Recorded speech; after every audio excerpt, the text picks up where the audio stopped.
Hey, welcome back to the Black Brain Trust. This is Black Politics, episode 899. Please hit the like button as you come in, share the video if possible, and hit that notification bell so you get all the updates from the Black Brain Trust. There's a link to join the discussion. It's a Zoom link pinned to the top of the chat. If you want to join the discussion, click on the link. Make sure your Zoom client is up to date before joining.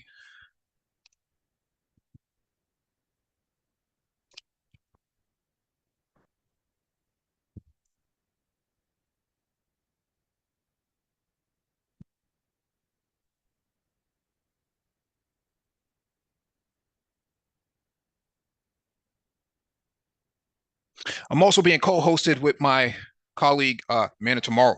What's going on, Man of Tomorrow? What's going on, man? Your mic is really breaking up.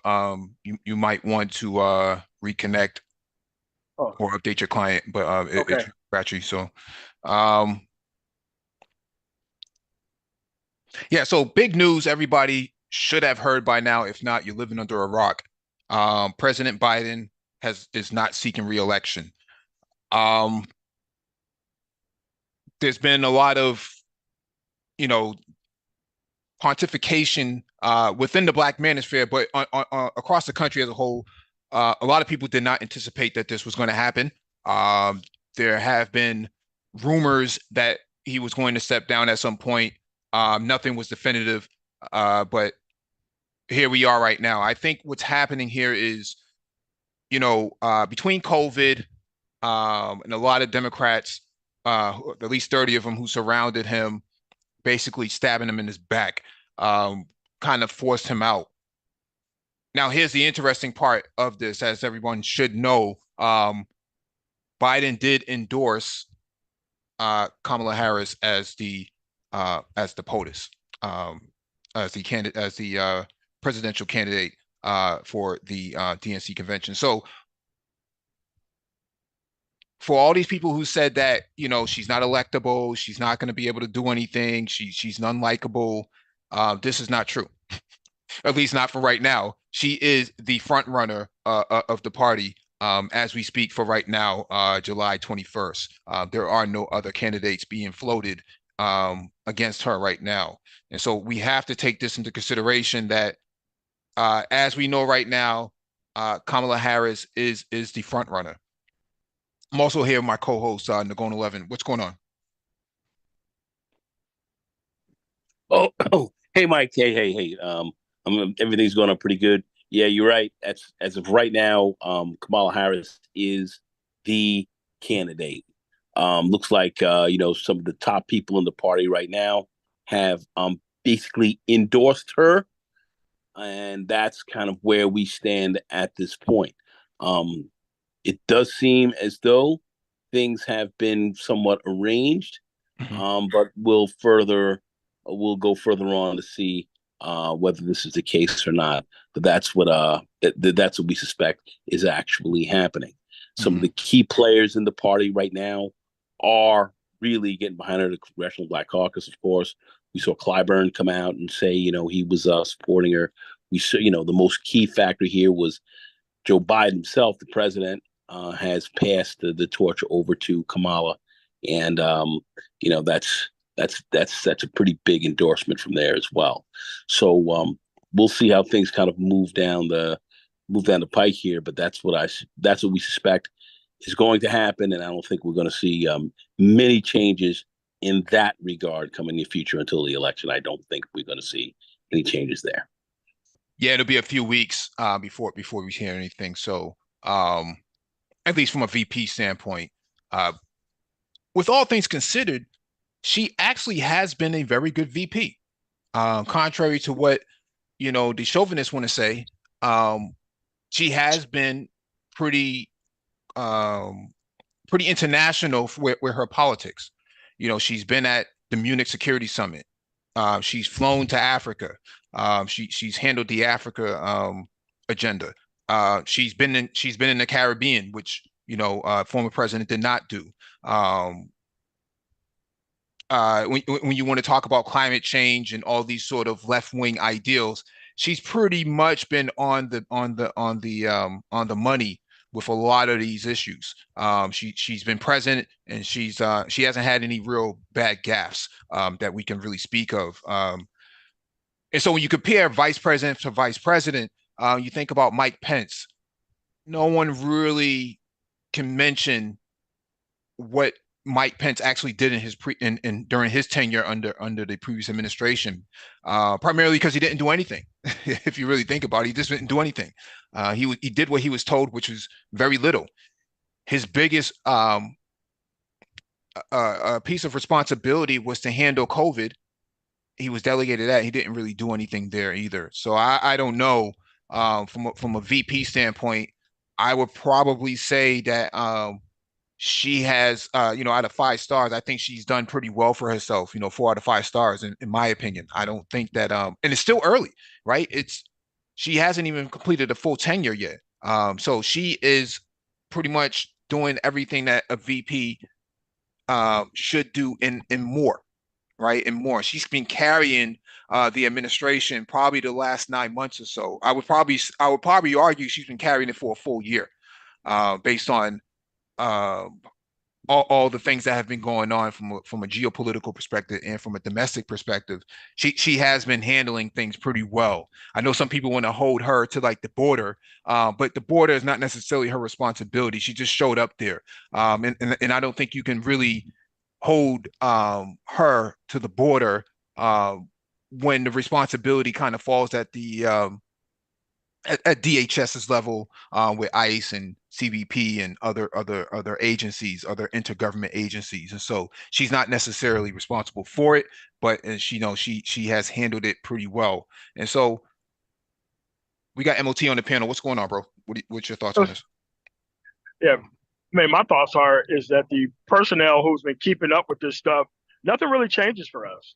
Just as the people who were never paying attention at all and was doing all other type of content, a lot changes for them because now there's a woman on the ticket, and they're going to try to mesh bashing women with not really agreeing with Kamala Harris without focusing on their own state or whether they're participating or not. So a lot changes for those personnel. But for Mm-hmm. us, people who already been actually participating, nothing really changes. I was going to participate no matter what. And at the end Right. of the day, I think this is probably a better thing because so now all the complaints about Biden is out the window. So now they have to retool their campaign on substance now. You can't just run around on, I almost got sassed by one of my people. You have to bring policies to the table when you're talking about bringing back the middle class or curing cancer. And you can't really solve this problem by bringing another venture capitalist onto the ticket on the opposite end. So now it's kind of a brass tacks of what do you actually want to bring to the actual ticket? I think it was an incredibly bad idea for the actual opposing end to try to push the guy off the ticket. I think they had a better chance with Biden on the ticket. Now you get to bring the excitement level back Mm-hmm. now, and a unified party back now. And I don't think that they're able to handle or even go after that. So I think this is a great thing. I think it's also a great thing that this exposes other individuals who never kept up with these things on this level because it's considered quote unquote outside the beltway to like not actually know what's going on. So Yeah, definitely. I think you know, when it comes to politics, right? I think some people, and I'm just using the Black manosphere as the example here. A lot of people who did not follow politics before, and I think you're kind of alluding to this, this allows them to engage in political discourse that they could not engage in before.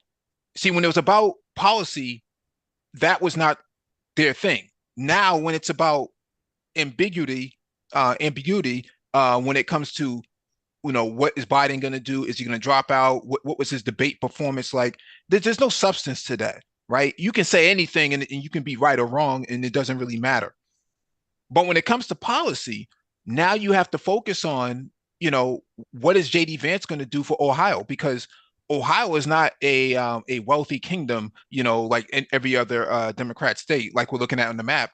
California, Colorado, New York, Massachusetts, these sort of, quote unquote liberal places, these liberal bastions, they really, if you think about these three states here, or these four states, California, Illinois, uh, New York, and Massachusetts, they pretty much subsidize the majority of the red states that you see on the map right here. And so you have to talk about policy. You can't just say, well, I don't think Kamala Harris is good because she's not a likable candidate. Okay, so what has she really done, track record wise, compared to JD Vance? We can look at what JD Vance has voted on, which is basically everything that opposes Black people's interests, and we can look at what Kamala has voted on, and you can see that she has advanced Black people's interests tremendously. And so these ideas that you can just pick and choose people based on personality, it's not how it works. The exit polls tell you why they voted for Nikki Haley. They was not satisfied with Trump, even though she got 26% of the vote during the primaries. That lets you know that 1/4 of the people dislike Trump within his party. That's a big significant jump in percentage. Go ahead, Nicole. Oh no, I think you hit it just based right on the head, because yeah, this is going to come straight down to policy. That's a part. See, there's a problem right now that actually is presented to the Republicans now, because they could have run on Biden being old and Biden being defunct and all this stuff. I mean, it is problematic that Biden has stepped down. But now, how does a party like the Republican Party, who was gearing up for Trump, now they must now kind of retool and gear up for Kamala, which is going to be a slightly different type of race. And now you're going to have to deal with issues where you're going to have somebody who's going to be on top of you. A former prosecutor, let's say, is going to be talking about a lot of the problems you see with Trump as well. So they're going to be able to really hammer at the Republican candidate, at Trump, a lot harder in certain ways than maybe before. So a lot of other stuff is going to get bought out. I would think that we're going to see. As far as bringing in kind of the middle of the road candidates who are going to be looking not on fluff or whatever, but they're going to be looking at what are you really talking about doing for me, and how is that going to help me, and talking about policy from there. The Republicans don't have anything. I mean, this is not just a complaint against them just to say that, but you heard what Trump had to say, what he talked about in his acceptance address, and it was just nothing substantial there that people could really hang their hat on, except with stuff that they heard 4 years ago. When he had a failed presidency. So, there's a lot of issues here. There's still a lot of game zone. Does that really give the Republicans a giant advantage at this stage? I would have to say no. But the Democrats still have a lot to kind of fill in, and they're really going to have to kind of really push this really hard. But as far as the middle of the road voter that's still there, that's looking to decide, it's going to be a problem. And if there's going to be a large turnout here, that will play I would say that would play in the hands more of the Democrats than it would be the Republicans. But we'll have to see how this is going to further shape up. But there's by no means does this look like it's still an easy win for the Republican side. This could, there's going to be some challenges here, and I would just say, let's people keep their eyes open closely here. Yeah, I know there's been some discussion in the manosphere about New York going red. I find these things to be very hilarious, right? You look at a map, right here, and it shows you that it's not even a contest at this point, that Chuck Schumer being the New York senator, as well as Governor Hochul being the Democratic nominee and elected official for the state of New York, New Jersey. Yeah, the tri-state area. It's just not going to happen. I don't know where these talking points come from, that either it's in play or it's going to go red. Which one is it, right? It doesn't make a lot of sense to say things like this, and unfortunately, you do have people in the space that spread this sort of misinformation. But looking at this map, this is from 2022. you know, when we think about where we think Kamala is going to do really strong, um, my take is that when it comes to these battleground states, I think that is definitely um, Pennsylvania might be a challenge for Kamala, but as long as John Fetterman comes out and as long as the governor comes out, you got the black lieutenant governor, first black lieutenant governor of Pennsylvania, Austin Davis, I think that's his name. You know, Pennsylvania looks pretty strong for Democrats. I don't see how she would lose this, but nothing's a given. If Joe Biden campaigns on her behalf, I mean, the big endorsement from him today tells you kind of where his mindset is. It should not be a challenge for her at this point.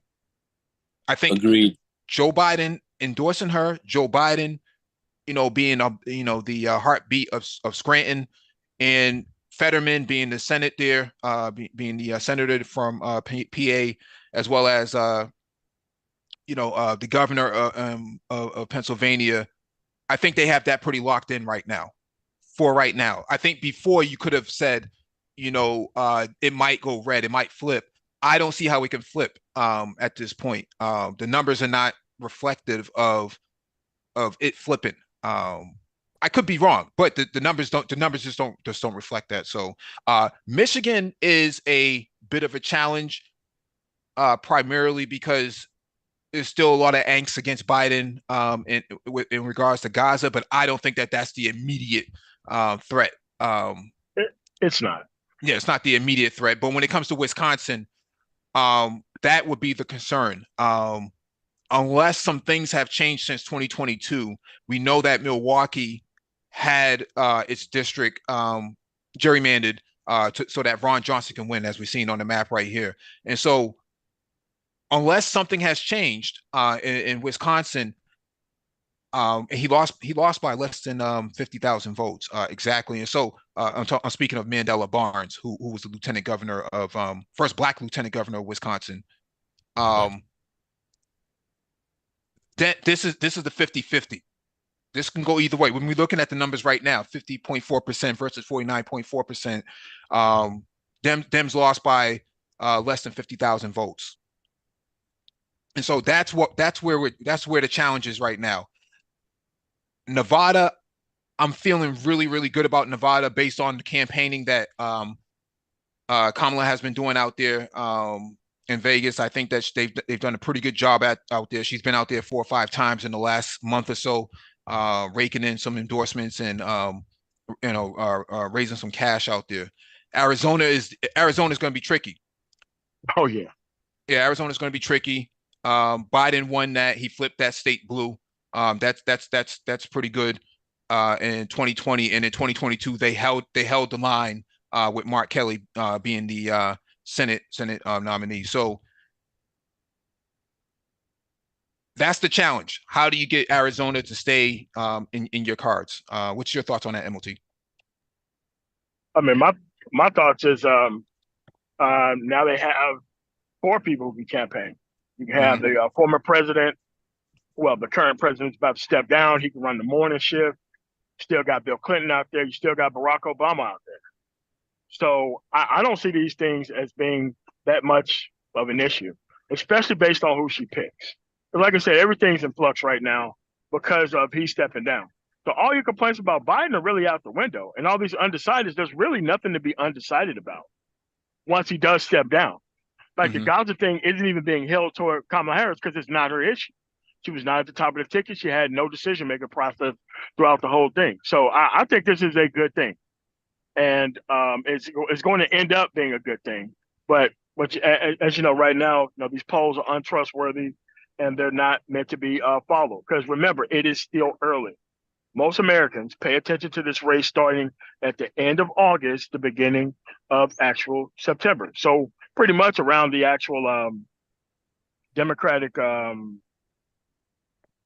convention. DNC. Yeah. DNC is where people are going to be paying the most attention because somebody like JD Vance is not going to play that well in Wisconsin and Michigan.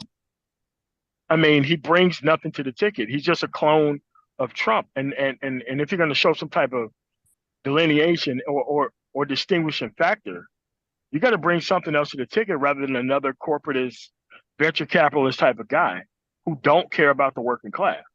Because you Right. can talk all this flowery stuff on the actual campaign, but you there is some serious trouble, especially with younger voters. Hmm. And there's nothing that's there. Of course, you got the institute that's just trying to attach themselves to left wing issues while they get a whole nother generation of actual, you know, talking point Democrats to actually pretend like they're conservatives all of a sudden. But that's not going to play well when it comes to substance. You're not going to be able to do that very long and get away with it. So, Nicole? Yeah, totally. I would have to say I do agree with an awful lot of what's being said here. As far as Arizona really is concerned, you're going to have to plaster the state. Have everybody in and out of there heavily, and I believe that they're probably going to have a move. They're probably going to move very heavily there as well. Somebody did put in the chat. I just looked at that, and I had to say that's absolutely very true. The McCain family is still very influential. That's unreasonable. oh Still yeah, very Shady influential, McCain. Oh yes, yeah, very, very much so. They are not major league Trump supporters, so you're Hmm. going to have folks out there not as crazy about Trump in some ways. Um, you are going to have to deal with the border issues and some of that stuff that Kamala, if she's the nominee, is going to have to really speak very truthfully to and speak to that in ways that they feel confident about. But I feel you do have your senator out there. You do have Congress people that are out there that are Democratic, and your governor as well. So you do have a strong stake. So you can flip Arizona. It's very possible to have that certainly stay blue. That is very possible there. So to count that out and see that that's going to flip red, don't really know. So the politics and the movements out there are going to be somewhat complex. And I believe, quite frankly, looking at this a little bit, it's playing a little bit more towards the Dems than it is the Repubs. People know this Trump. They understand what's going on with him. He is not a very strong candidate. People don't want to deal with that fact. He's not that strong. So GOP he didn't can't. endorse him. not yet. They have not. He's not that strong. So you have to understand that there is weakness on that side. So if you Hmm. really, you know, pull this together, you can, potentially easily beat this man. But we'll see if that's still to be done. There's still a lot of game zone left. So to sit here and to say what is going to happen is difficult, but there are certain things that are on the side of the Democrats right now. Good economy, good job numbers. Job numbers are still holding up pretty well. Economy is looking good. Inflation is coming down. There are things they can run on currently right now from a policy perspective that may have them looking stronger than what a no policy party that's running on the Republican side is doing currently. So Hmm. um, there are some big factors here. So you got to look at that as well. Yeah, I know that some people are still saying that, she's not likable, she's not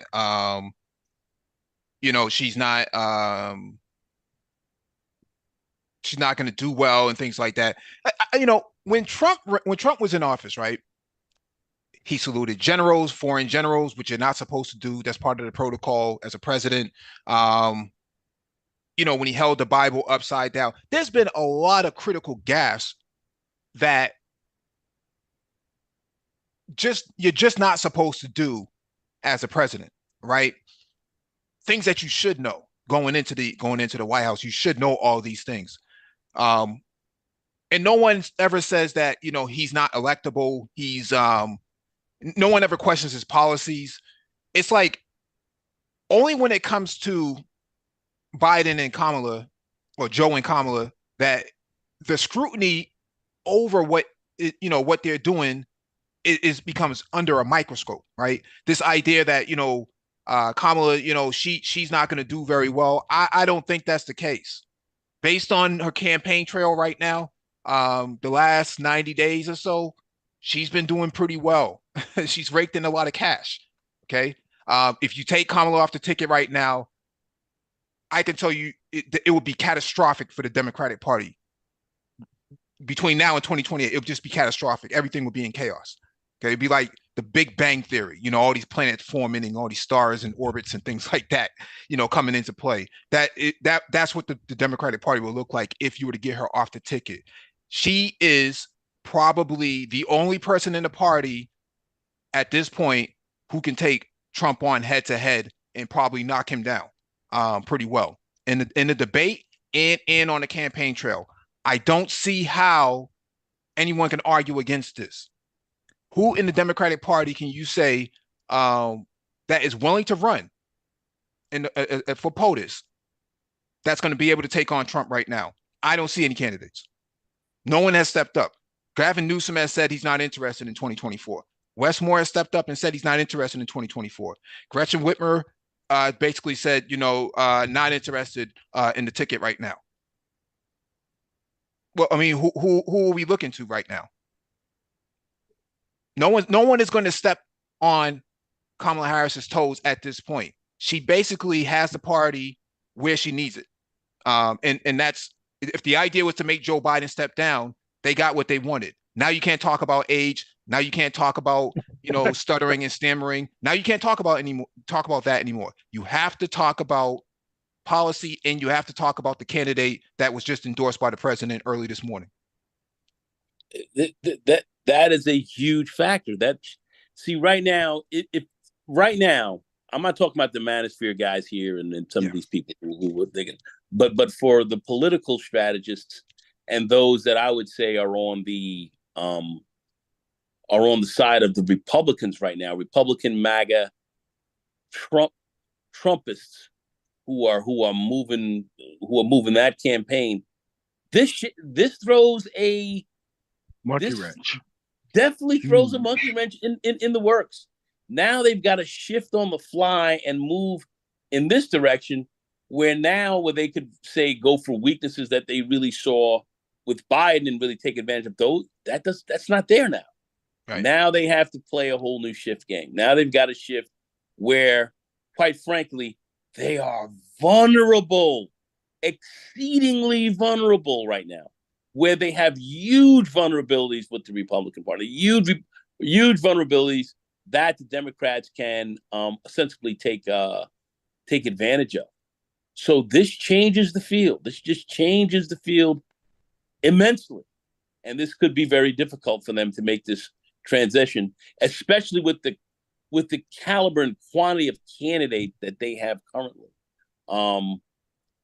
So this does change things in a way that changes the dynamics, the fundamental dynamics of this race drastically. How they will adjust to this will be very interesting to see as well. Yeah.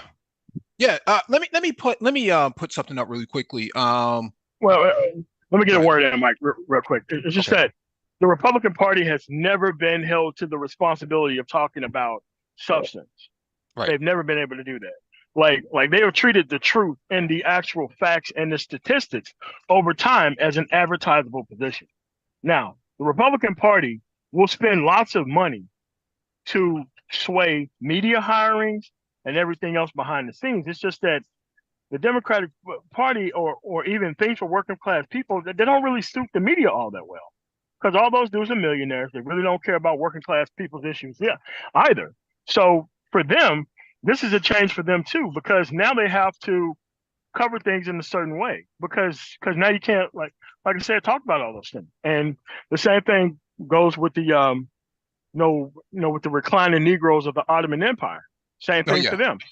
They had the idea of just reclining on the couch when it came to and everybody else doing the work.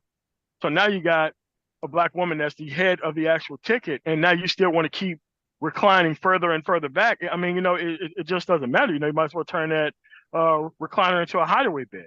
Just go and hide away. While the other people go out and do the work. So that's just where we're at right now. So Either that or get a futon. Um, Yeah. yeah, I definitely think that there is a lot of you know I, we have to understand nothing like this has ever happened in our lifetime. It has never happened in our lifetime. So all of these new things that are happening, these new maneuvers that are happening, I think there is a lot of cultural shock, especially amongst Black men, because especially if you've never engaged in the political process, you're probably like, what the hell is going on, right? But in reality, this was a forced move um, by both sides. You have a man who is a former president who tried to overturn an election on January 6th, two times impeached, 34 felony convictions, um, classified documents case. You know, there's a lot of things that makes this person very much unqualified, right? Even if he did win, when you think about the top secret clearance, when you have a felony conviction under your belt, you really can't get top secret clearance. But that doesn't seem to matter to those folks. That to me, that means that we're not having a conversation about policy or public policy or legislation. We're just having a conversation about character. And that's it.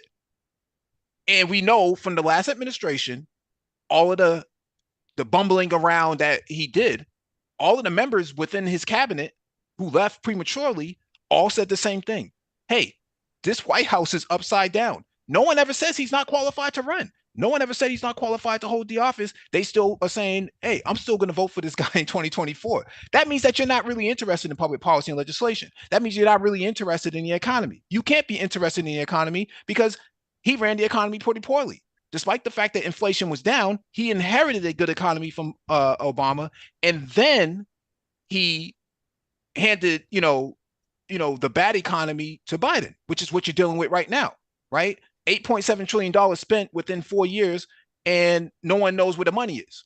Okay, trillions of dollars went to failing businesses like American Airlines, Delta, and some of these other ones. They got a lot of money out of this, but nobody really knows where the trickle down effect is. Okay, few folks got some stimmy checks, but that's not the totality of how you run an economy domestically and internationally. And so a lot of that stuff is coming back to haunt folks now. A lot of his policies. Yes, absolutely. And people want to say COVID, he blew COVID. Yes, but COVID, well, we forgot about COVID. COVID's over. COVID was your economy. That was your jobs. That's what was going on. That's what he blew. That was the key. The key for that president during that time was to handle that issue, and he didn't do it. So he failed, and he was fired. So he's back now trying to say, hey, I will do all of this for you. I alone can do it. When did we hear that before? And where did we hear all of these platitudes of, I can do this, I can get this all done, we've heard it all before. And he did not do that. So he's sounding the same, but there is not a policy game put forward to show, how are you going to do this? How are you going to achieve the things that you're saying currently? So that's a big issue. And that's what these middle of the road, as we say, swing voters and so forth, are going to be looking at more so than just your dyed-in-the-wool MAGA folks, and also your dyed-in-the-wool Democrats, those that are going to say vote blue no matter who. Those people are set. The other ones who are going to be coming in that are going to make a huge difference in this election, what are you saying to them? And are you think you're going to run and win this on having no policy and then talking about you almost got your wig split? I don't think those are going to be winning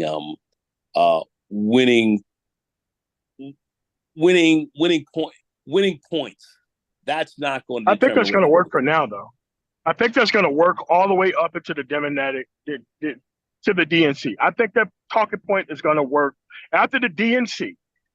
Then we're going to be near September when people are paying attention, and there is no way they're just going to vote for two venture capitalist guys with no idea about what's going on, no substance. Like, dude, the media is going to try to carry these dudes to the election, but it's not going to work. It is No, not going to work. because to your point, MOT, they're not talking about whether or not Trump is qualified, to run for president. With Not all yet. the No. Yeah, well, I guess not yet, but with all the looming things that he has hanging over his head, they're not even asking that, right? Is Biden capable? Does he have the mental acuities and things like that? That was the conversation. Now that can't be the conversation anymore because he's no longer on the ticket. Okay. That Yeah. shifts. And here's another thing. Yeah. That documents case is going to be back in play before people take that vote in November, which is going Well, to put the actual eye on the actual judiciary who actually dismissed the case in the first place. Mm-hmm. So he have the sentencing of his 34 felony counts in September.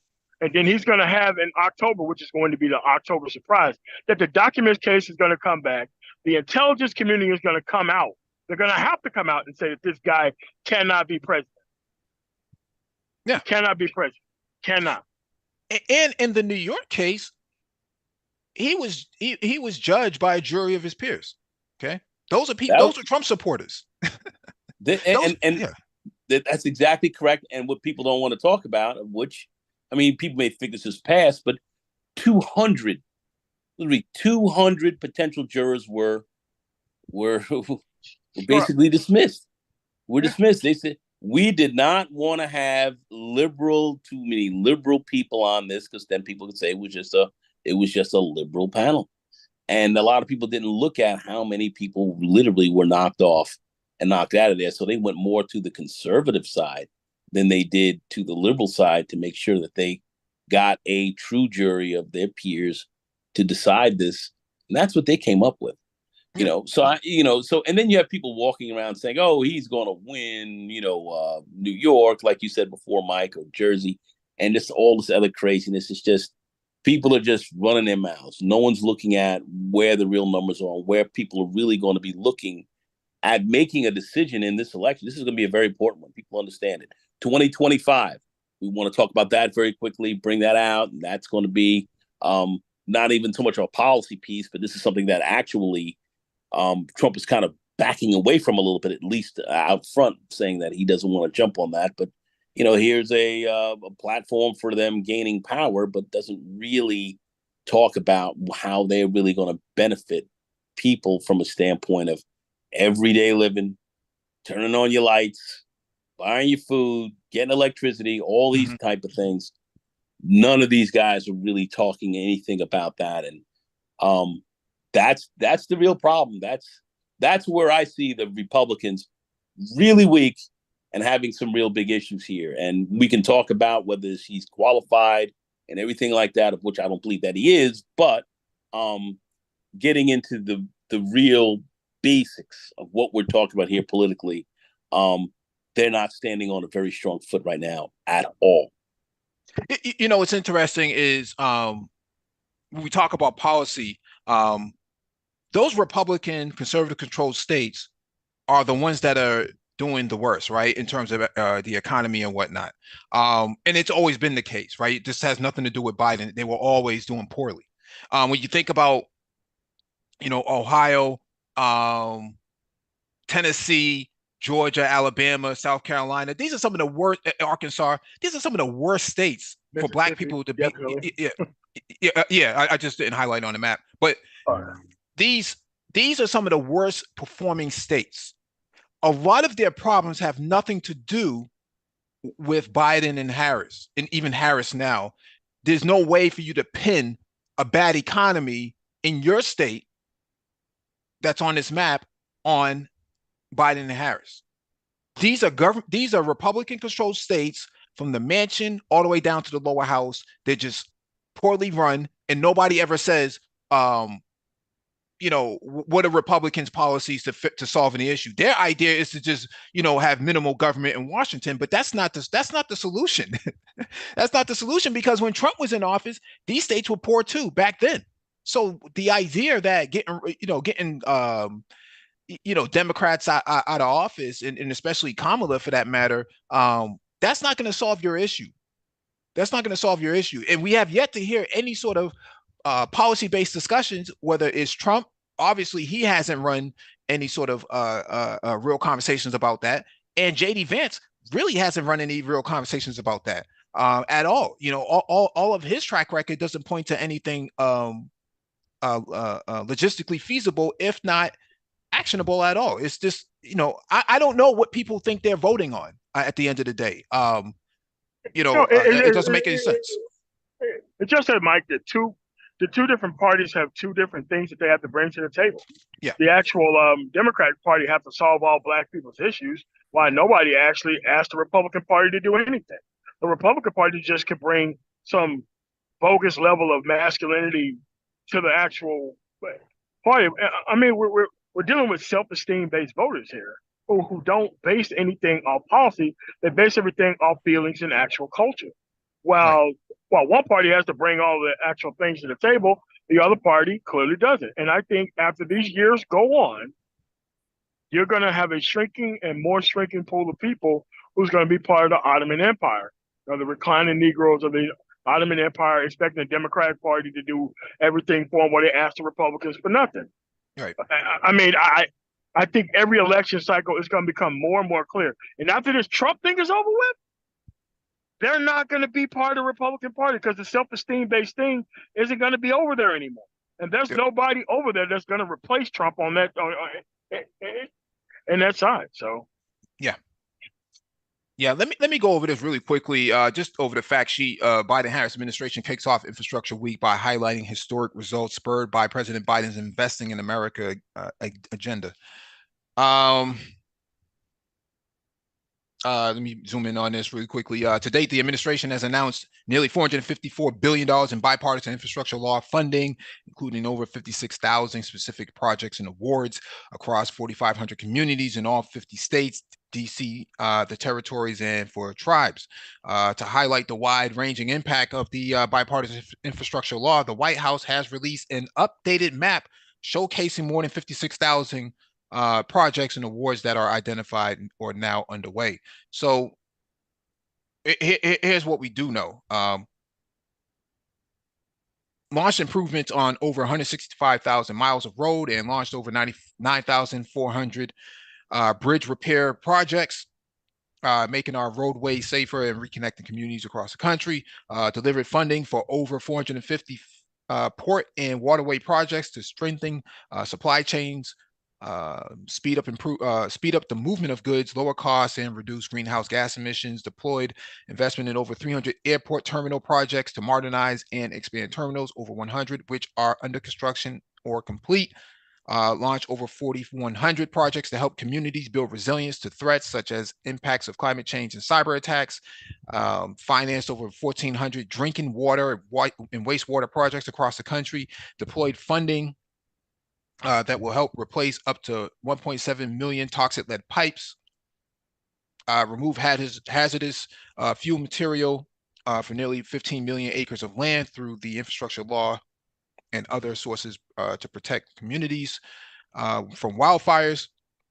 There's a barrage of things that they've achieved, but let's go over the map really quickly. There's an updated map here. Wait for this to pop up.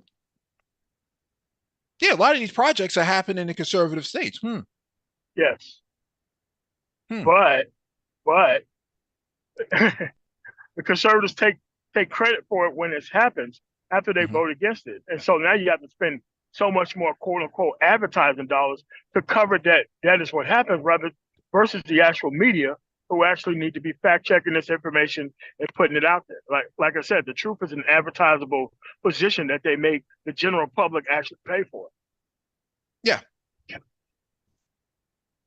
And remember, speaking of Puerto Rico, remember when Trump went down to Puerto Rico, throwing towels at people after the hurricane?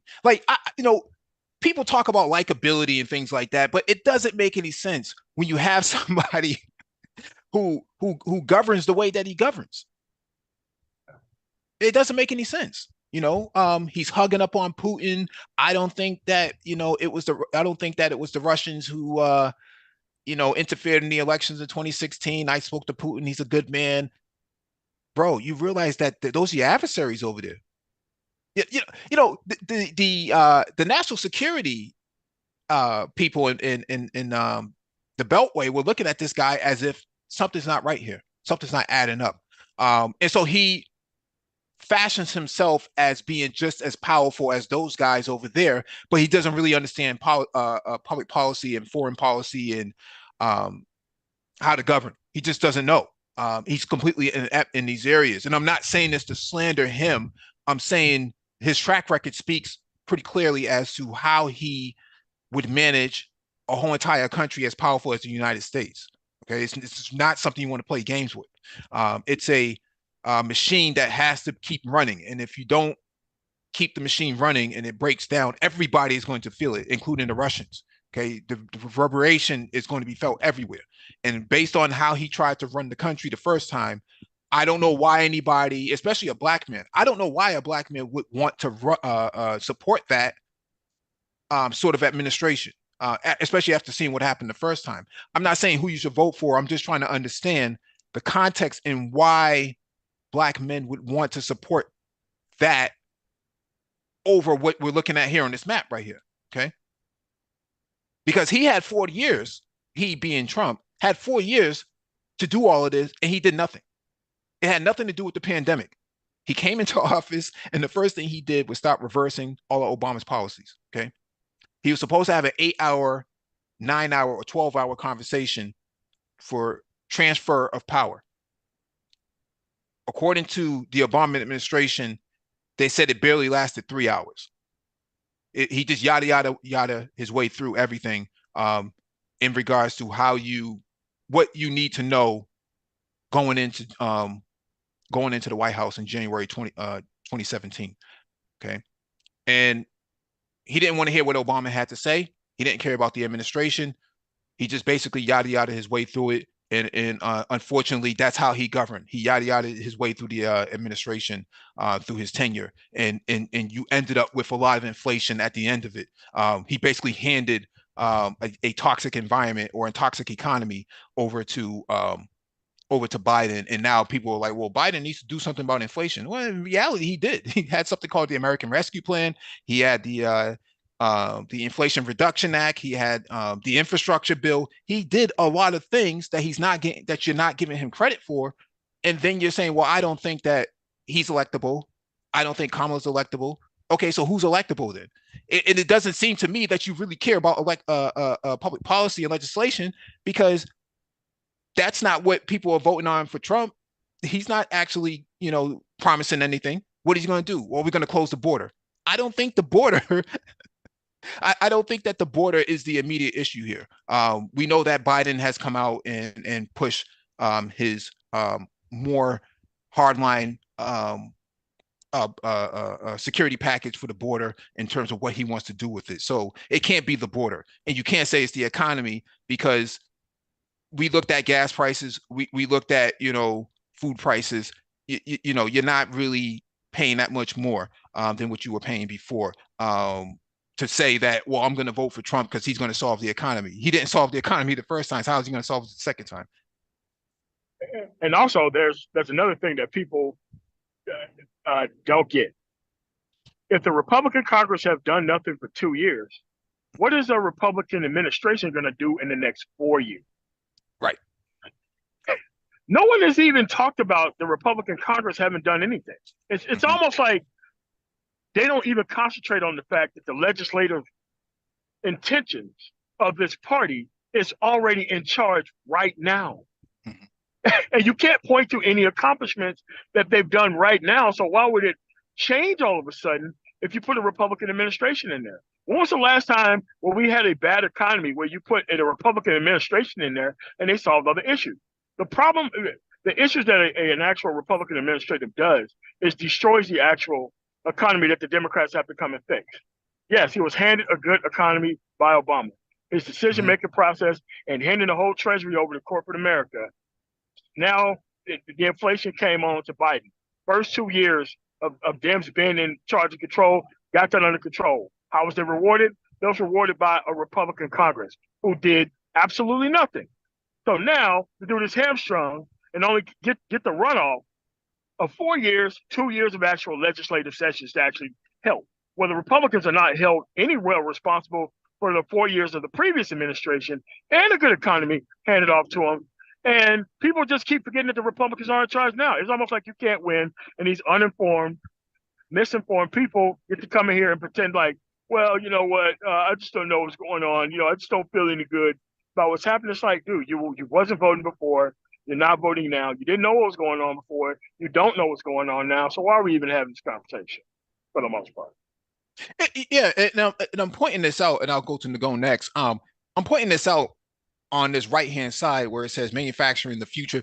Trump talked about bringing back manufacturing. We saw what happened with the Carrier deal. Carrier is no longer over in Indiana, and nobody talks about it. Republican-controlled state from the mansion down to the lower house. No one talks about it. But here you have $898 billion in manufacturing, bringing back manufacturing to the United States, semiconductor electronics, EV and batteries, $177 billion, clean energy manufacturing infrastructure, $81 billion, $42 billion for biomanufacturing, heavy industry, $44 billion, clean power, $160 billion. How come no one's talking about it? Because they don't really care about it.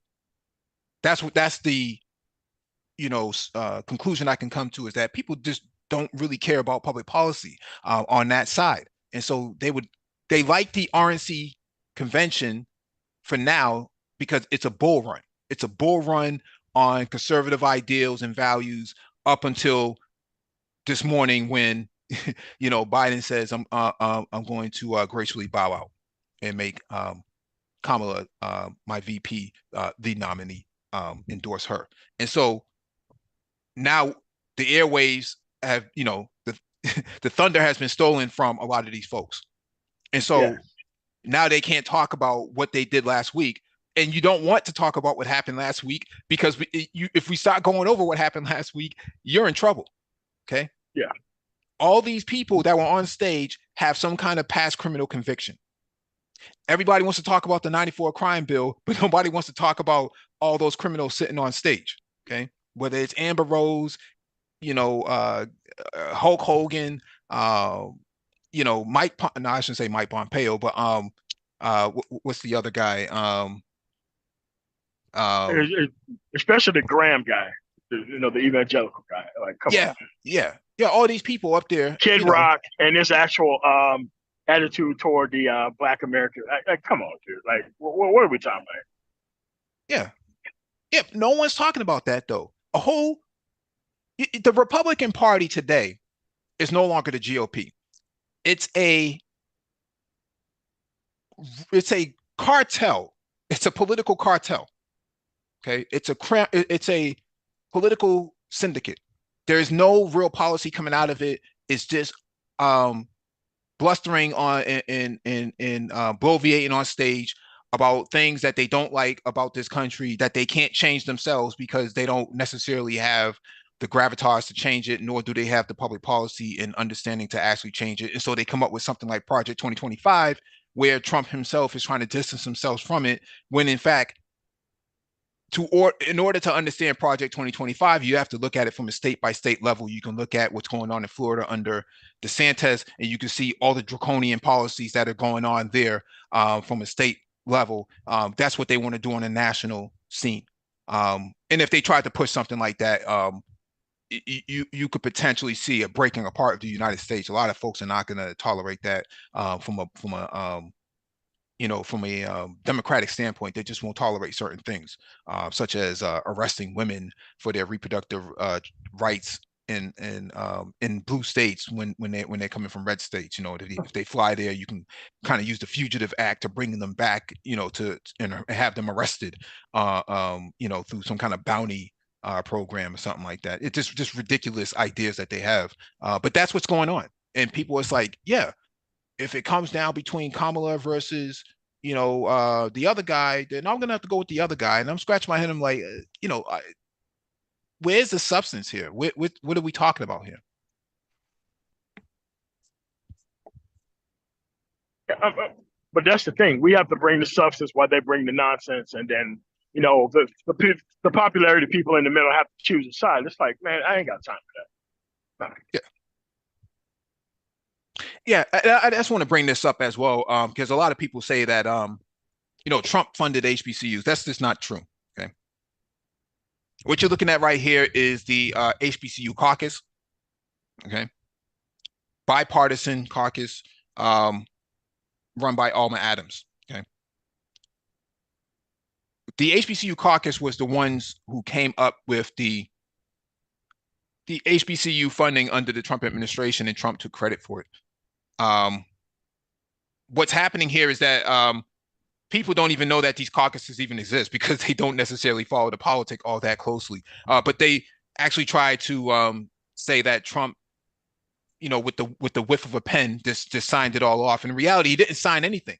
According to the HBCU presidents, they never received anything in his final in his fiscal year 2020 funding. He never signed off anything for them. It was just a blank piece of paper that he was signing in that Oval Office, where that big picture was of all of those HBCU presidents standing around him. He didn't really do anything according to the HBCU presidents. This is not me saying this. This is me paraphrasing exactly what the HBCU presidents had said. And so, um, when you really think about governing and governance, you don't really hear that coming from, you know, conservatives. They don't really have anything to really govern on from the last administration. That's why you don't hear them really lamenting about the greatness of their policies. They never really did anything. Oh, we had a tight border. Really? I beg to differ. People were still coming across. They deported um, people with worker permits in Mississippi and some of these other places like Tyson's Chicken and Purdue and whatnot. And it didn't really do anything, but it caught the headlines for a minute, and they were like, "Oh yeah, Trump's getting rid of all these illegals," but they're not really illegal. They had worker permits. They just kicked them out. Nicole? Yeah, no, that's absolutely true. I'm just going through these figures, and I see someone. I think this is somebody in the chat room. I don't know who it is. I'm on another page. I was saying, hey, Kamala and these guys blew the border, blew blew people out, and I'm like, what? Where are the numbers to suggest that this even happened? As I go through this with the Department of Homeland Security, DHS, and Immigration, um, that's not actually what we see. In fact, what we have seen, the statistics can, as you say, for one number of apprehensions at the border, that includes people who have tried to cross the border more than once. From fiscal year 2021, the recidivism rate was 23%, according to the most recent figures from the U.S. Customs and Border Protection.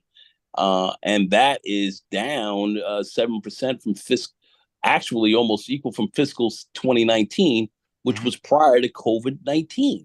So during the pandemic, the U.S. Used that what we say the Title 42 public health law to immediately expel border crossers, but without any criminal charges and so forth. So we started looking at these numbers, and as we're going through them, we're seeing that what is actually truly being said from that time on in right now is it's not really actually true. We have seen 2.5 million people attempt to cross the border, and we stopped over 50% of them.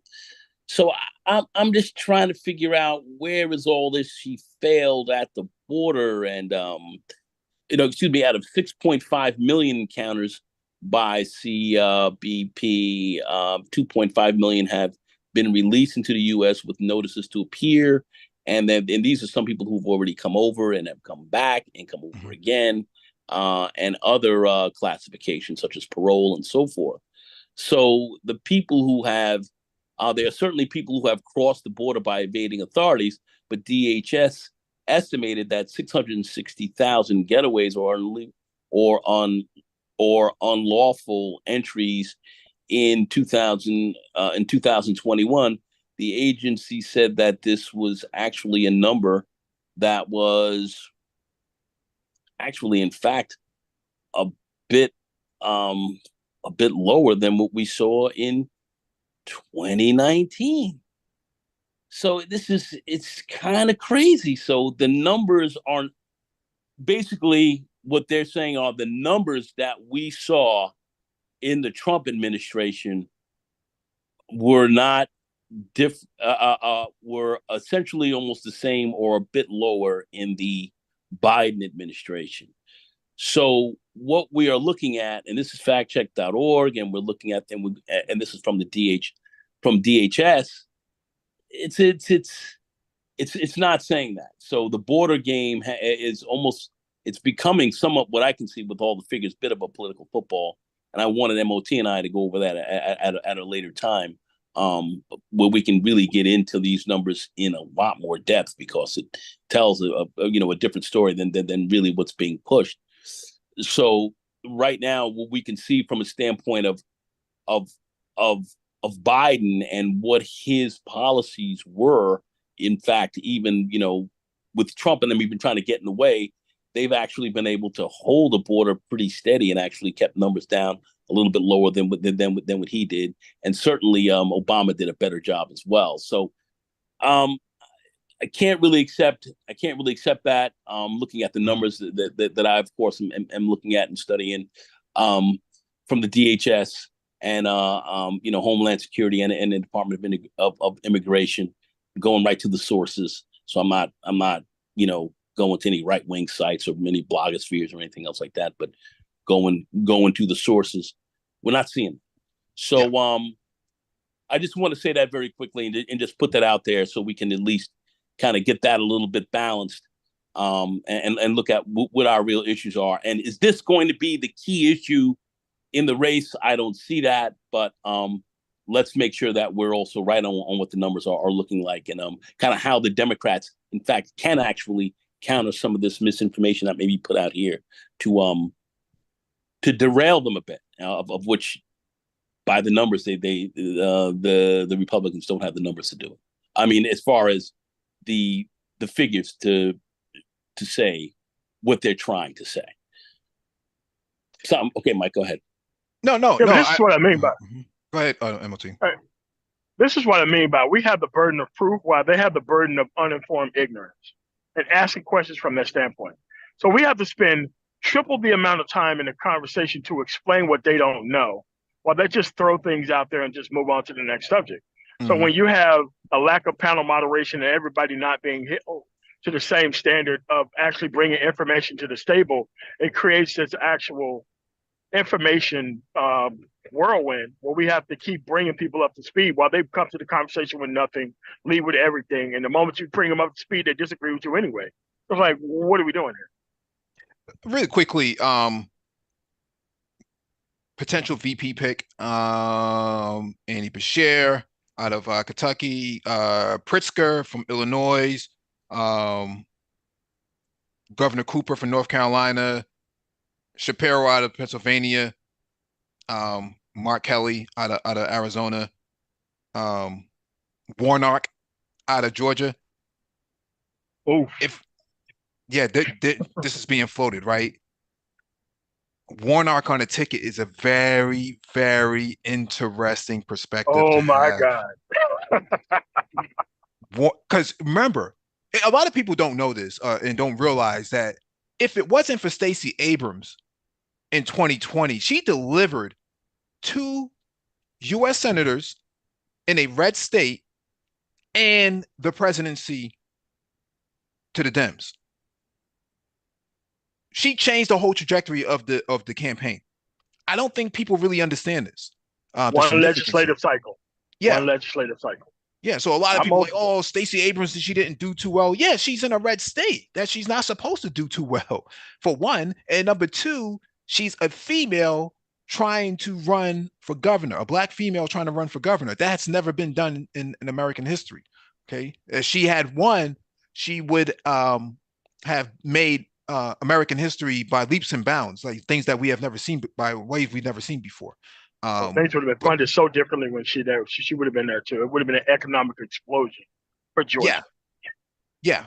And I would posture that Georgia would have ended up becoming a very purple state. But I'm floating these names out here. The one that stands out to me out of the ones I just named was Warnock. And I never thought, well, I thought about Warnock a long time ago, but Warnock right now sounds really, really interesting. primarily because he brings that Christian conservative value to the ticket, Yeah. and he's in a red state um, that they badly need if they want to win. They could actually flip that state too, just like Biden flipped it in 2020. And so that's a really interesting move to But you have. lose that seat, and the Republican Party get to actually fill that seat.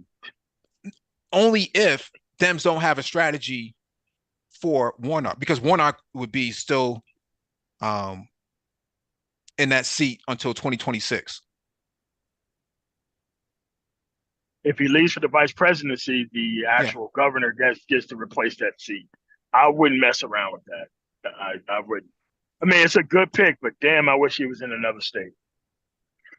I actually like him on the ticket, though. I do like him on the ticket. I do think that he does bring the moderate value that they're looking for. If the idea is to fill the seat with a moderate, Warnock is a moderate in that sense, right? Reverend, Senator Raphael Warnock, right? And he's at MLK's church, and he still has his sermons every Sunday, from what I understand. And he has legislated pretty well under his during his tenure, and so he's been pretty strong in his views, um, and he supports the president, right? And he supports Kamala. He's a part of the Congressional Black Caucus, so you really can't go wrong on that ticket. That's a very strong ticket to have. But to your point, MOT, you do lose that seat. Nagone, how do you fix the seat issue though? Because even though that seat would be appointed by the governor, like MOT says, by the governor, who are I guess how do you solve the long term factor there? Because if the idea is to fill that seat again, who's going to be the person to fulfill that seat? That's a very tough question to ask. See who the player is in that state Mhm. to really take that. Remember, that was a hard fought seat. Basically, Warnock ran for that seat about 3 times with with 3 different electors, primaries, and everything else like that, and runoffs and everything else like that went on with Mhm. respect to the whole voter suppression game, if you will, by the system.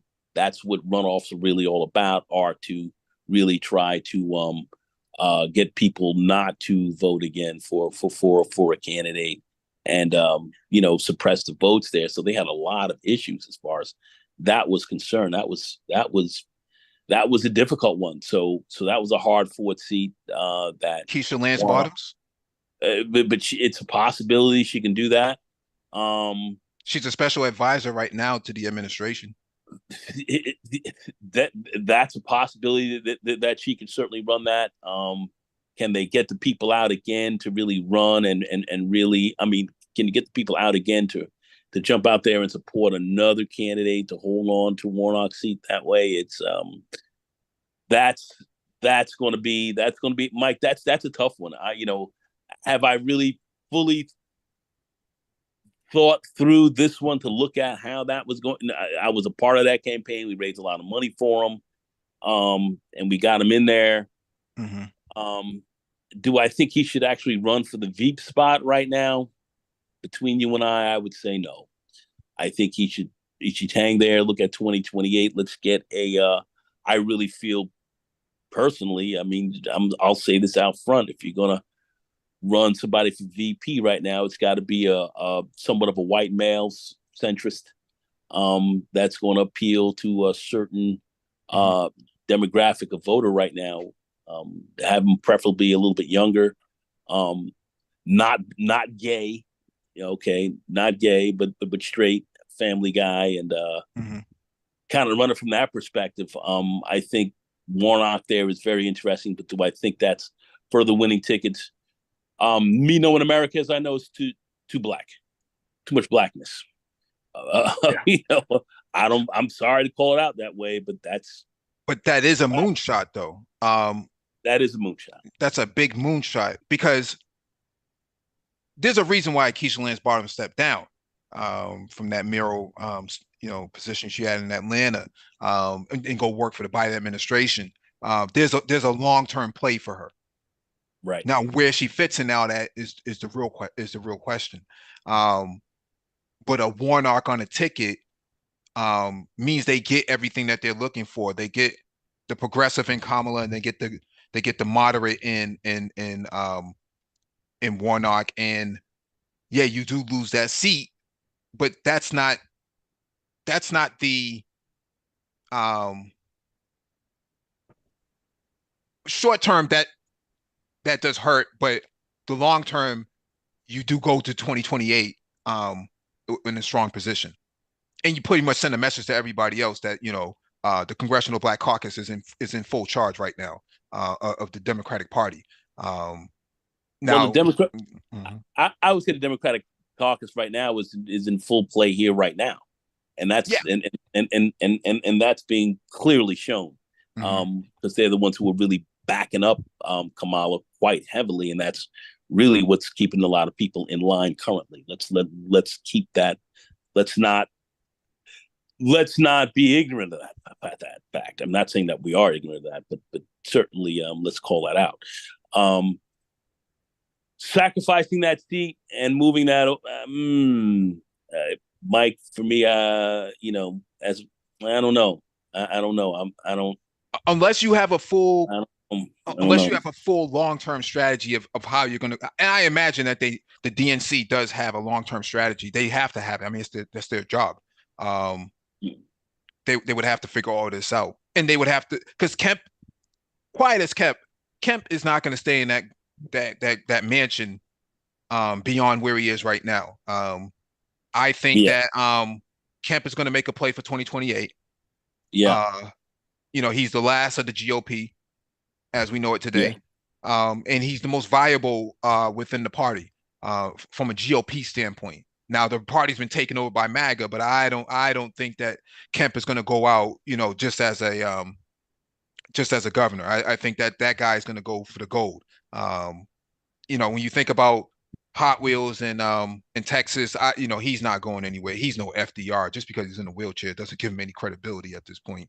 Not to be crass against people with disabilities. I don't see him as being a rising star within the party at this point. The party's been pretty much taken over by MAGA. There has been a lot of talk about Sarah Huckabee Sanders. Oh, No, I don't know. 2028. I don't think so. I don't think she's MAGA enough. Yeah, yeah, yeah. I would agree. Yeah, she's not Um, MAGA enough. Plus she's a woman. Um, yeah. MAGA is all about chauvinism, right? The male chauvinism. It's about the white male chauvinism, and yeah, you're a woman, but you're not necessarily as extreme as the men are, right? And I don't think that she has a place within the party because she's not necessarily. Her father is GOP, but she falls into MAGA for right now, um, and so I think she's at a crossroads herself. Um,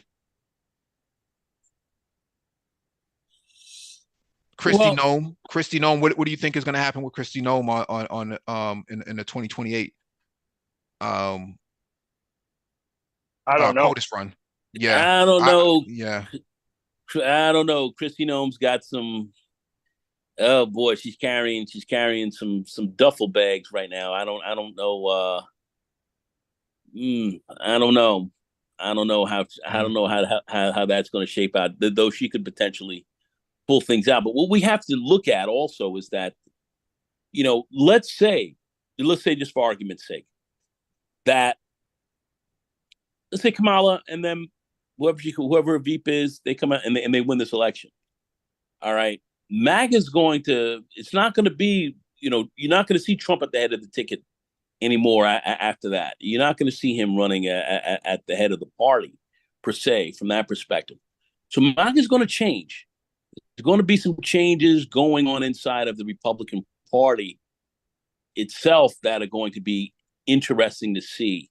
How that's going to look is going to be interesting. Certainly, you're going to have your far right wing and your white supremacist side and all that. You're gonna that's not going anywhere. But as far as where things are going to move from its center is going to be interesting as well. So, Mike, things are not. I'm sorry, but we're not going to be looking at a static MAGA. I don't think we're going to be looking at that. Yeah. I just don't. I really don't think so. I wonder if MAGA is just a temporary thing for right now to 2028, and then something else is going to form out of that, because it's kind of like the Tea Party and stuff like that. Remember how the Tea Party was? Yeah. Was one thing. Yeah. He wants to step back from MAGA to Tea Party, I presume. Yeah. Yeah. Yeah, but Dems have a lot to run on in 2028. As long as they don't mess this thing up in November. Like I don't think they should, but we've talked about this many times before. Governor Westmore is going to be a contender in 2028, and potentially Josh Shapiro. I've always thought that Governor Hochul would make a good VP as well. I think when she was under Governor Cuomo, I think she was a good lieutenant under Cuomo, and that's probably why she's doing well in New York right now. So I don't, this is a lot more complicated than what most folks really who are listening to this really understand. How this has never happened before. What we're dealing with has never happened before, and so it's a little bit difficult to kind of predict where this is going to go, because you've lobbed balls in practice, but to throw a Hail Mary, with a few seconds left on the clock, from your end zone down to the other end zone, that's very that's a new trick. We haven't seen anything like that before. Yeah, I mean, we definitely have not seen this. This is new. I mean, I've been watching politics, involved in politics a long time. I haven't seen this. So this is a new game, but nothing is static. Everything is, we're on a changing field right now. So things are going to be shifting quickly. So I don't think we can say one thing, too many things at once. I can say right now, the key is to get a good vice presidential candidate in there to balance this ticket. This is a new ticket now. So you got to balance this, and we got to have this thing balanced and ready to win, in a few months. So this is serious stuff. This is very serious. And you got to shift on the fly quickly here. So this VP candidate is going to be significant. It is, this candidate's going to be significant. I have to give Kamala, she played the vice president role quite well during Biden's presidency. But if she's now going to step up to the plate, she's going to need a very good VP like herself, who was good. But this one's going to have to he's going to have to play a stronger balancer at this stage.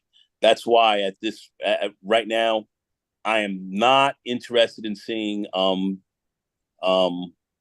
Warnock try to run that. No, I'm not supporting that. I would like to see a middle of the road, very acceptable, sharp, white male run that.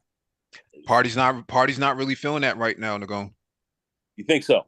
Maybe. Yeah, I don't think so. I mean, if they were against Biden running in 2020, like they say they were, and they were against it in 2016, I don't know if there's any more room for your Google Images sort of white male, your sort of AI representation of what former POTUS looks like. I understand what you're saying there. I'm just looking at, I understand America. I know how they're looking at this. I understand how the Democrats are looking at this as well, because we have there's a fairly fairly racial aspect to the Democratic Party, as well as we all know. Mm-hmm. And having that balanced as well is something that we're gonna come up against. We're gonna have to look at. So you know, would Warnock make a good Veep right now? We've talked about that. I think so, but how acceptable is this going to be? Across all lines, and I'm talking about the Democratic Party right now as well. There's still some big questions here, and like I said, these are just questions, so I can't say what's going to happen. But this V pick is going to be pretty important, and I would be very interested to see how that is going to shape out, and who would be that person that would look the strongest for that. And we haven't come to a consensus on that at this point in time right now as well, have we? No, man, it's a lot more complicated than what most folks who just want to chase the memes, the people who just want to watch the debate and watch Biden's kind of stumble around for 90 minutes. It's a lot more complicated than that. We're dealing with something we have never dealt with before. And so, you're dealing with a lot of moving pieces here. VPs typically don't really move the ticket like that.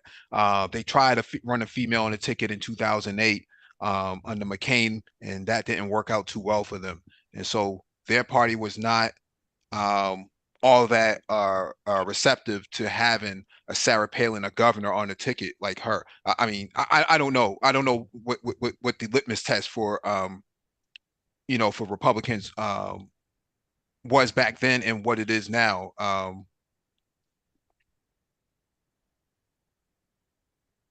Yeah, I mean, I'm just trying to look at the permutations on this are heavy. I was just thinking about back to Mondale Ferraro, when she was the first vice president, candidate that was a female on the ticket for Mondale, and that didn't go over too well. So not to say that it was just because maybe it was just female, that was certainly moving things forward, but I don't think Mondale and them could were able to beat Reagan and them anyway. But anyhow, this you can definitely beat this Trump guy. This Trump guy is readily beatable. But are we going to put together a ticket that that can readily beat it? And that's something we still haven't really come to a conclusion on. You think bringing a white male in as a vice president is weak? Would be a weak position? Would be weak to have on the ticket? Is that what I don't think the base wants it. I don't think the base wants it. And we talked about this. I think they've been pushing for something a lot more radical. Mostly because the demographics have changed. And I don't want to say that, they're woke or anything, but I do think that they're tired of the white male. I think Obama really shifted the party's dynamics to saying, I want something more than Obama now, right? You got the black president, the black male president. Now we need to do something bigger, right? And so Democrats think bigger, progressives think really, really big. And so if their whole thing is that Kamala at the top of the ticket is probably the biggest thing that they can have, the VP would also have to be followed up with something just as radical, right? Because this is the first time that this has ever happened. We've never had a black female at the top of a ticket like this in this situation. I mean, you can go back to Chisholm, but Chisholm was, that was a completely different time and a completely different dynamic, and it's not the same as what we're dealing with right now. We got Jay Sean on the panel. Is it time for is it time for Julian Castro? VP? That could be, but I think he was against Biden, right? I think he was one of the people that told Biden to step down. He may have, I think so, but we may have to bury some hatchets right now to get certain things moving properly. So a Latino, I would have thought a Beto O'Rourke would be a key shoo-in for a VP pick. I thought that he would be, guy speaks Spanish, out of Texas, flip that whole entire state, flip the whole region. I thought that he would be a surefire VP pick. Yeah, Beto O'Rourke. Yeah, he up there now. He's young. He's young too. When I say young, relative to Kamala, he's younger than Kamala. So he is. He's not gay, right? No, he got kids. No, he's not gay. So not So do you have some kind of like keys like Alan Lichtman? Like Nagon's keys. He has to be heterosexual. He has to be white. He has to be male. He has not to be highly finished.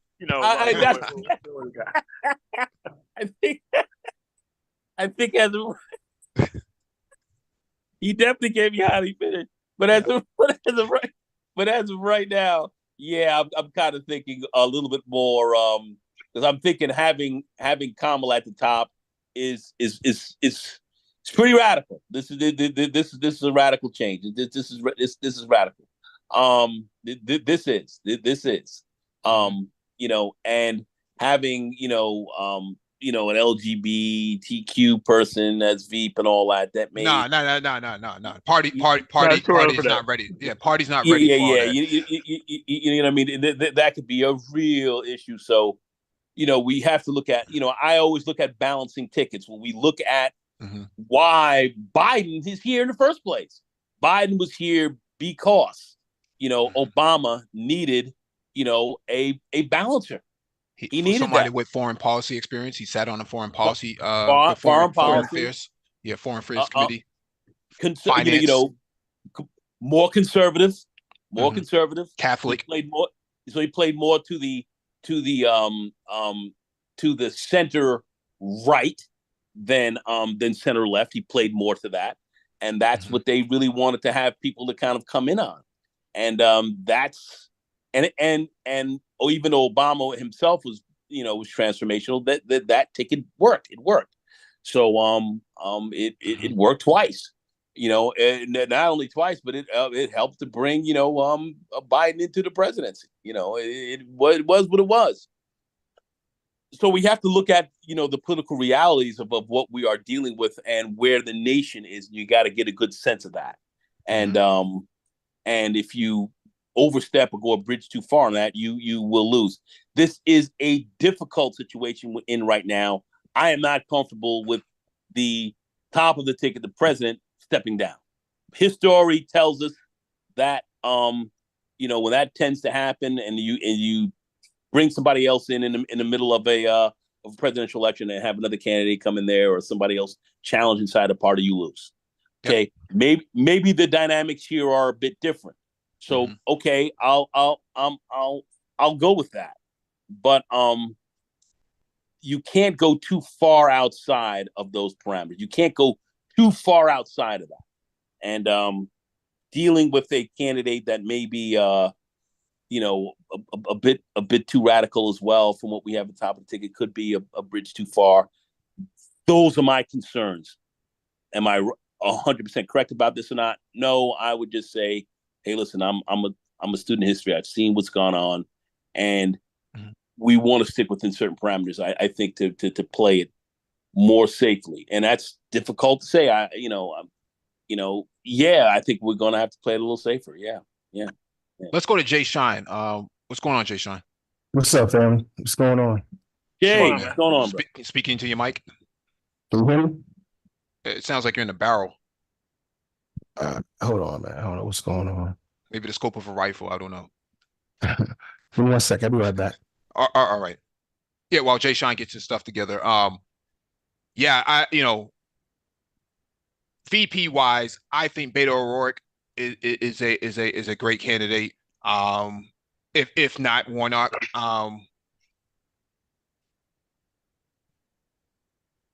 If not Warnock, I definitely think that Beto O'Rourke is a good candidate. So he gives you Texas. He kind of hit all the boxes without taking out a governor or a senator of a state. Yeah, that's my point. That you get what you want, radical from a radical perspective. If the idea is to put a Latino on a ticket, if you want to, because remember, Texas, 65% of Texas voters actually speak Spanish. this is a big push that you're looking at. It's a big demographic shift, and so you're talking about turning Texas on top of its head. If you were to get something like that, and you get a lot, and you can get a lot of delegates out of it. So I don't know. 2028 would definitely swing blue for the actual senator if you were able to pull this off with Beto O'Rourke. Well, that's when Jasmine Crockett comes in, because she'll be running for Senate herself. Nice. Yeah.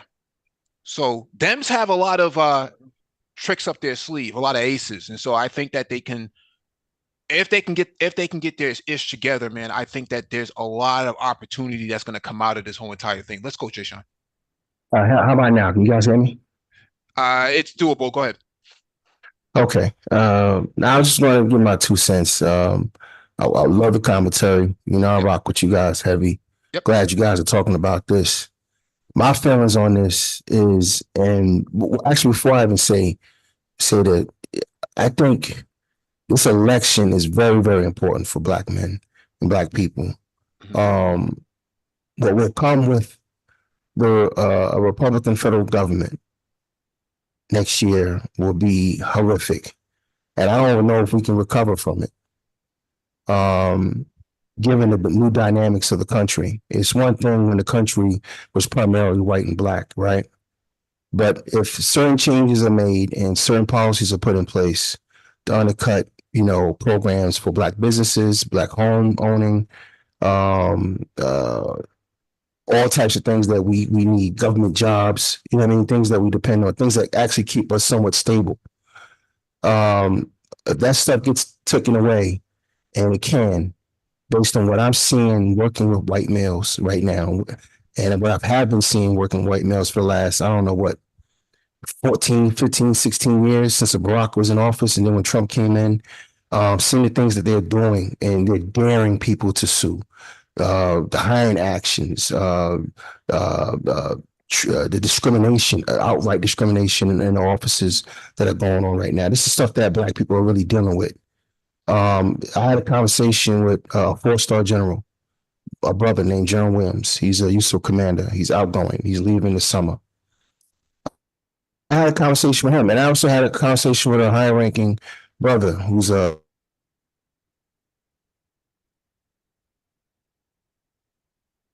GS-15 as well. And in that, I'm not one of those Black people who think once a Black man gets in position, we're all on now. That's not how I think. I think we need to spread out. And we need to be in all levels of government, all levels of corporate America, all levels of business. And we need to spread out and then help out who we can where we are. But also make sure we hire the appropriate people so our businesses or whatever we're doing is successful. But what I do need from those people who do get positions of power is they need to educate those, because we catch the backlash. There's always a backlash. When that brother is successful and that general is successful, when Barack is successful, there's a backlash to it. All right. And that's the main reason why they ran Biden in 2020. What I'm saying is, when you have 5 to 6 battleground states where you got tens of thousands of votes that flip those states. When Trump lost in 2020, he lost ground amongst white males in certain states like Pennsylvania, Wisconsin, Michigan, and also you had a situation in Georgia, which was also confirmed 2 years later when you had white males vote for Kemp and then vote for Warnock because they could not vote because you had that centrist vote. You're talking about tens of thousands of people. This is how tight this is. And that's what gives you the presidency. You know what I mean? So when you look at, say a state like Indiana, Barack won that state in 2008. He lost it in 2012. Again, you guys just compounded my position when you mentioned that Biden was put on that ticket for what? It wasn't foreign policy. It was to reassure certain white working class males that this was an okay ticket to support. it was the balancing. Now why now that's what I say about balancing the ticket. You had to Right. have that in there. What happened with Biden in 2020 was you had a big turnout. A lot of people came out, a Mm-hmm. lot of Dems and a lot of independents came out. Yeah. That's what knocked Trump out the box. He got Okay, 81 million votes. and they weren't just it just wasn't just white males who didn't because Trump, what he represents is the last white male in America. Right. That's what he represents. So So let so me, so so so at the end of Malone, the day, that's what people don't. They don't. let me make the point. 81 million people voted for Biden, the most in history. 74 million people voted for Trump, the second most in history. Out of the 7 million vote gap, the only thing that mattered was about 110,000 votes between six battleground states that gave Biden the presidency. That's my point. And it was the black voters who did that. That's why they. Yeah, That's why maybe in Georgia. Yeah, but that's why. But Wisconsin played a huge role. Philadelphia and in Pittsburgh, these areas big because those are big voting blocks. Those are the big voting numbers in Pennsylvania because Pennsylvania pretty much is rural state. So let's talk money. So we look, and that's why you had such issues with the Republicans and why guys like Trump are saying, Stacey, she's beating the shit out of you guys. Look at this is terrible. And was mad at this black female, if you will, for having all of these, what they were trying to say, have all these people who got registered to vote, because that changed that changed, man, the demographic game a lot. And as much voter suppression went on, they still were not able to eliminate as many voters as they wanted. That's why they came up with these. That's why the Voting Rights Act was hit and everything else like that, because they want to knock that down. They don't want you having that equal level of doing that. And that was based on those battleground states of black votes coming through. We have to look at what that was. That's why these guys came about trying to tear your voting rights out the frame because of that. It was not all over these other states. It was those battleground states and black vote, black and Latino, and yes, Asians came out very heavily as well. Let's talk policy. Yeah. Let's talk policy and money for a second. That's why they changed some laws. Let's talk policy and money for a second. All right. Biden and the Harris administration, when they passed these landmark bills that they passed to help our economy, to bring back manufacturing, to bring back the CHIPS Act and all the infrastructure, they did that for who? They did that for the white working class primarily. Why? Because that's who gave them the presidency. It's business. It's straight up business. It is not really that complicated. They put that stuff there because they were trying to lock in that vote for the next time around. They're seeing the trends. But they had to do something, Jay Shine, regardless of if it was for the white working man or not. So a lot of things were left in shambles. The last administration, they didn't really have any sort of formal policy. White folks still voted for Trump despite the fact that he didn't have anything to offer. So that tells me that they're not really interested in those jobs. They were interested in. Let me ask you a question then. Yeah. Does the Republican Party, when they had power, when they had the White House and both houses, do they do anything for the blue states? No. Exactly. So when you look we just talked in politics, raw politics. You have the black female vote being satisfied through identity politics. They put a lot of black female judges on the bench. They put a lot of black women in positions of authority. You know what I mean? That works well with black women. They do other things when it comes to the money. When you talk billions of dollars that the federal government has spent to invest in red states and Rust Belt states to do what? And not only that, when Trump lowered the standards down to, where you only need a high school degree, Biden put that shit on steroids. Yeah. It was not because they think they're going to flip West Virginia or flip, a red state per se, but it's those swing states that they know they squeeze 50,000 to 100,000 votes between them. That's power. That's not only the White House. That's also the difference between you getting in the Senate. This is what this is really about. And I don't see how Kamala, how she will win in those swing states. That's just my opinion. We all know that the Republicans is a clown show, and what they will do, given how far right they have gone and the policies they have actually drawn up and will implement if in power, how dangerous that is to our country, how dangerous it is to the Black community. We know that. So I'm not carrying water for them. I'm talking about what I feel is looking at the maps, is going back to 2004 and looking at the trends and what really wins these elections. Of course, you had spikes. I'll close on this point. You had maximum participation amongst Blacks in Barack Obama's election in 2008. And then you had a great turnout. Not as big in 2012, but still a large number. But it was not that turnout only matters in Philadelphia that impacted Pennsylvania. And then when we saw recently what happened in Georgia, that turnout, that's not going to matter, in Wisconsin. It's not going to matter in Arizona. We don't have the numbers there to affect those places. All right.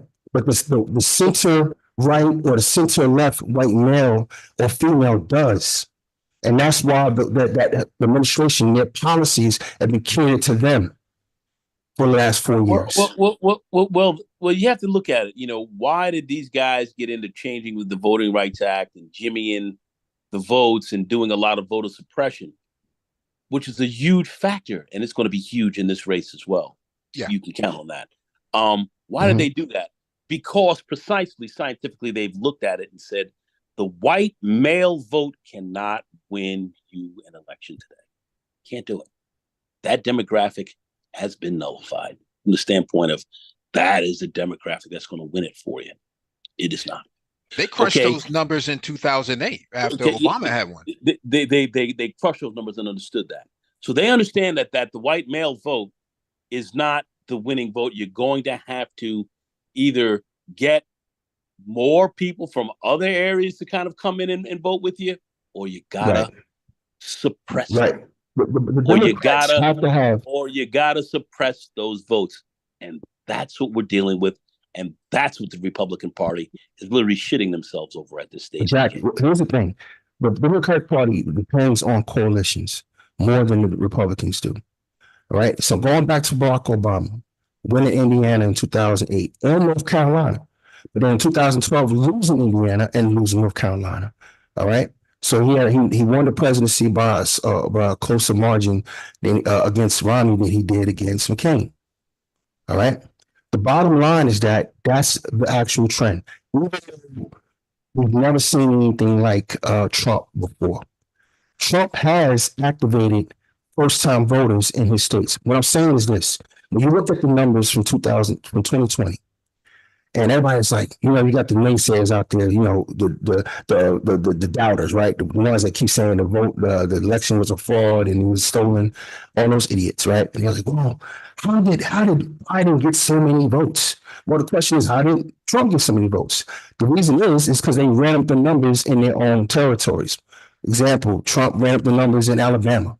He got more votes than he needed in Alabama because more white people voted for him in Alabama than more voted for Republican in the history. Same thing happened in California. The difference between Biden votes and what Biden got in California and what Hillary got in California was like almost 2 million votes. Same thing in New York. So this is where all these numbers came from. People were home. Everybody was paying attention. Many votes were being sent in from all over the country. We had maximum participation. We never had that level of participation in an election. All right. The bottom line is, though, when you look at the 7 million vote gap between Biden and Trump, it still came down to 112,000 votes that separated them. That won Biden the presidency. And that's what policy-wise, what they've been focused on for the last 4 years. Their policies back up what I'm saying.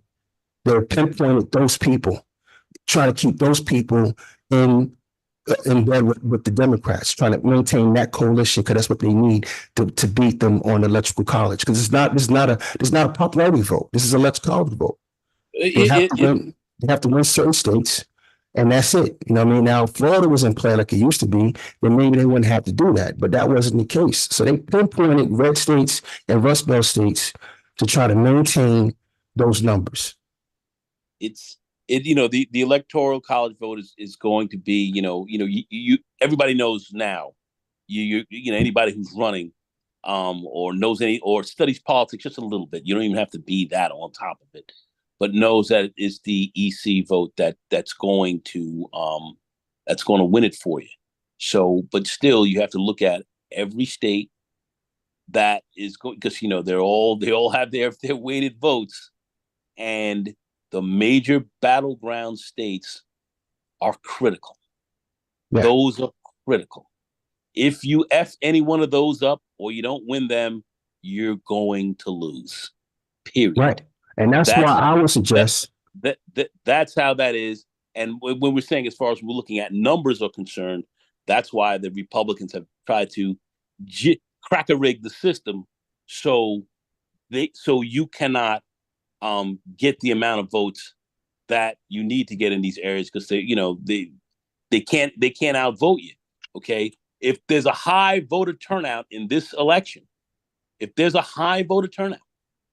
are more registered Democrats and independents than there are Republicans. All right, so if there's a high voter turnout in here, you lose. You lose.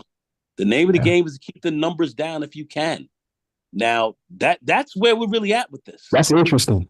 That's where we deploy for the Republicans. They want to keep the numbers down. They want the numbers down, and so they can also suppress your vote right at the polls. So that's what they want to do. All right. So that's why the Republicans right now, quite frankly, as this thing has changed and shifted on them, they're scared, as well as they should, because this means that this could potentially electrify the base a bit more, get more people out. Who knows? They don't know yet. They're going to take up the news cycle probably for the next 30 days. They have to. They have to with a whole bunch of advertising dollars. Exactly correct. And God forbid they start bringing in new younger people coming in here right now. That's your ass. You have 8 million new votes coming on board in November. Right.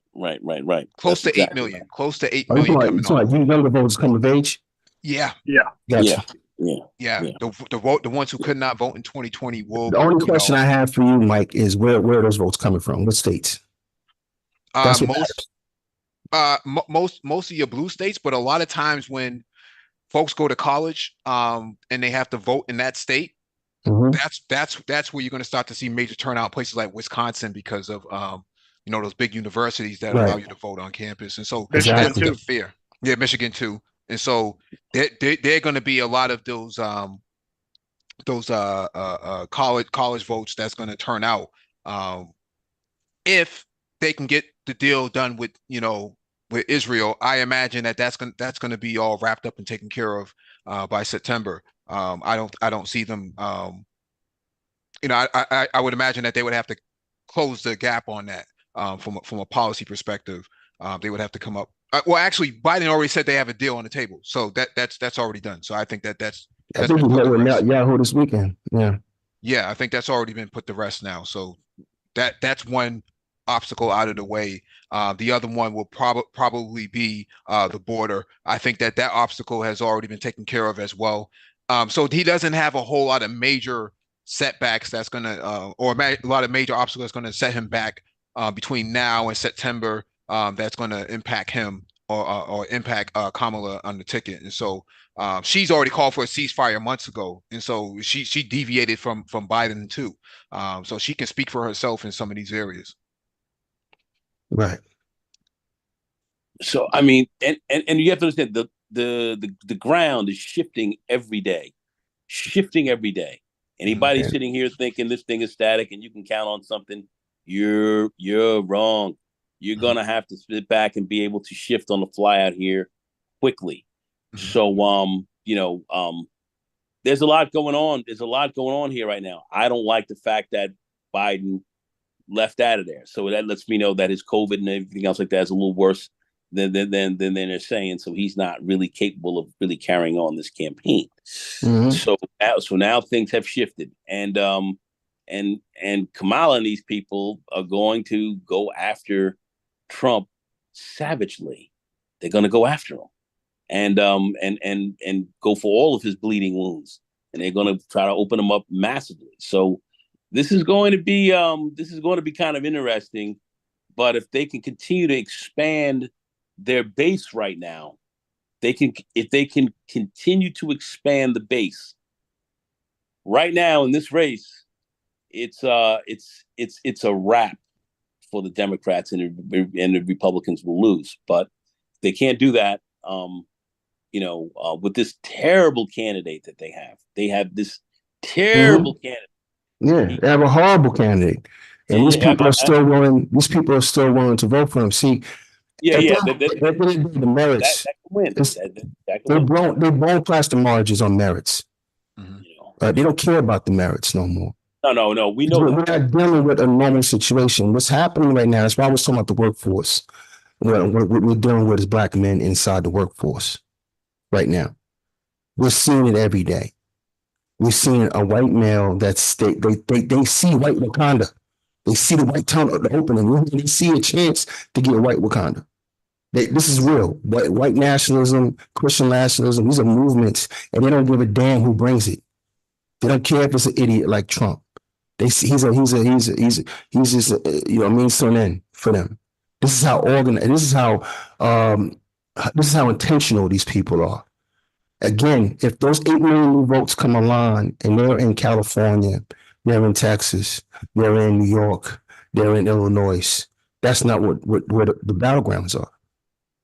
Those millions of new votes need to be in Wisconsin, Minnesota, Nevada, not Minnesota, excuse me, Michigan, Arizona, Georgia, Pennsylvania. That's where those votes need to be. So when I look at the trends, right, when Barack Obama beat Mitt Romney, he had the most votes in history recorded, almost 66 million votes Barack Obama got. Romney got about 61 million. The next election, it was a drop-off. Even though Hillary Clinton had the popular vote, she lost the electoral college, but she almost got 66 million votes too.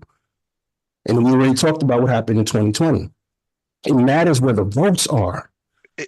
My fault, Jay Shine. It's actually 41 million new voters are coming on board in November.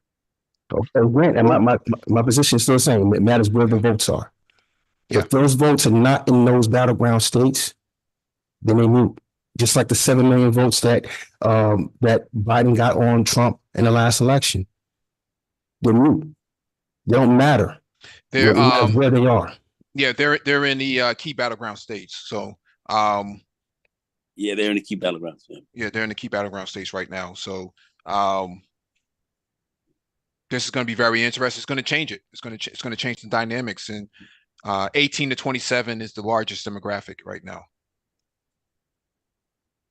Well, hey, I need the Democrats to win. I think every black person needs Democrats to win this election. Not because we're Democrats or you are a Democrat, doesn't matter. It's about what's the opposition. But the alternative right now is not something that I don't think the black community can survive if it's in place. Oh, no. These guys right here to take you clean out. Their agenda is vicious. No. Their agenda, if you go, I've been going through this 2025. And Agenda 47, yeah, 2025 and Agenda 47 is serious policy, and they're not playing. And they got judges, they impact the courts, but they've done a lot of things and put a lot of things in place to make this happen. You know what I mean? And one of the biggest things they're going to deal with, which falls squarely under Trump's power if he's president again, is the Justice Department. He's going to not only that, but they're gonna totally eliminate the Civil Rights Act. That's done. You think about that. You think about that Civil Rights Act being gutted. You think about that. Well, it's in place or not going. Somebody has to bring the cases, and if you got the people, if you completely the Justice Department, then it doesn't matter. They've been trying to. They've been doing small cases around the country to see how some of this stuff is going to work out. And let me tell you something. But I'm saying a lot of these brothers that are sitting here who are calling themselves, "Oh, I'm going right," if you think you have very strong interests with the far right wing, I understand some want to want to side with them to survive because they figure if there's going to be pogroms or anything else like that that may come down, maybe they could, maybe they could survive it if they surviving it from a blue city. If they suffer these savages. Yeah. But what I'm saying is these guys, they don't have your interests. And they don't have black male interests. If you think in fact, you are the target, but a lot of people don't understand that. I real brothers see it, but these other guys, they don't understand. You're the target. You are the target. That's what a lot of these brothers don't understand. That and how serious and how this is. These are people. The reason I bring the workplace thing up, and I'm gonna shut up on this point, and I'm trying to make it personal, is because these are people who go to lunch with you. They sit in the auditorium at conferences with you. They sit in the conference room with you. They work with you every day, and they're voting to take your grandchildren out. They're voting to put themselves in positions of power based on race, saying it's not so. This is what we're dealing with. It's kind of like repeating what Martin King said. This is what we're faced with, and I'm concerned that her being at the top of the ticket is not going. It's going to bring that about. We can't get into a whimsical situation. My suggestion for the Democrats right now is that they find a Kelly or Mitch Landrieu or somebody like that, somebody that can go toe to toe with Trump, and put them at the head of the ticket. That will be my suggestion, because we got this election cannot go to the right. It just can't. If it does, it's going to fundamentally change the country and how we operate. And all these flying monkeys in the space talking about, I'm talking about of our hue, talking about, they voting the Republican. They saying that shit from Raleigh. They saying it from Charleston. They saying it from blue cities, even though they're in red states. They saying it from blue cities, or they saying it from blue states in general. This is the cowardice that we're dealing with. We're dealing with that kind of idiocy. They're not moving into these red states and planting flags and dealing with the consequences of their history being removed. And these guys attacking DEI, which is the real attack on DEI is making it harder for you to bring a lawsuit based on race. That's what that's about. So what you do when some racist shit happens to you, you can't litigate it. That's what they're doing. Mike? No, I was just going to say, MOT, any closing thoughts? No, I mean, I have a show at 10 o'clock, and we're going to address these newfound people who's about to start talking about politics and how to address them. Nagone, any closing 10 thoughts? 10 o'clock Eastern. Great discussion here with the Black Brain Trust. This was badly needed. And hey, Mike, thanks for having me up. Jay Shine. Thanks for having me up, brothers. Wish I came in earlier, but hopefully this party gets it together and gets together fast, because we need to win this time. All right, thank you all for joining. Please hit the like button on the way out. Share the video if possible, and hit the notification bell so you get all the updates from the